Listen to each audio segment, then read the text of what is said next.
ये कहानी जिन्होंने लिखी है वो कहते हैं कि मैं शाम के समय घर जा रहा था तो देखा कि बिजली के खंभे पर कागज चिपका हुआ है। मैंने जाकर के उस कागज को पढ़ा तो उसमें लिखा था कि मैं एक वृद्ध महिला हूं, मेरा 500 रुपए का नोट यहीं कहीं गिर गया है, अगर आपको मिल जाए तो मेरे इस पते पर दे जाना, सामने वाली गली में लास्ट मकान में रहती हूं। मैंने वहां सच में ढूंढने की कोशिश की लेकिन कुछ नहीं मिला। फिर लगा कि एक बार जाकर के देखना चाहिए, क्या सच में वहां कोई रहता है या किसी ने शरारत की।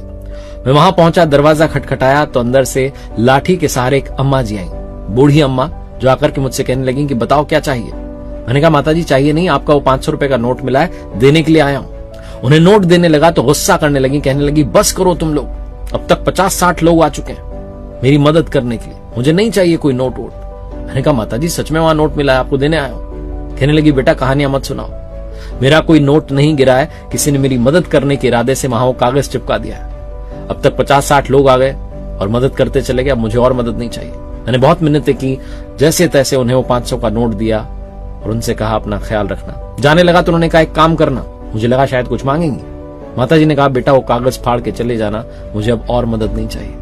मैं जब वापस आया उस खंबे के पास, उस कागज को फाड़ने जा रहा था तो अंदर से आवाज आई कि तुमसे पहले 50-60 लोगों से भी तो यही बोला होगा, जब उन्होंने नहीं फाड़ा तो तुम इस कागज को क्यों फाड़ रहे हो। इसी उम्मीद में मैंने उस कागज को वहां चिपके रहने दिया कि 50-60 लोग और आएंगे, माताजी के और बेटे आएंगे माताजी की मदद करने के लिए।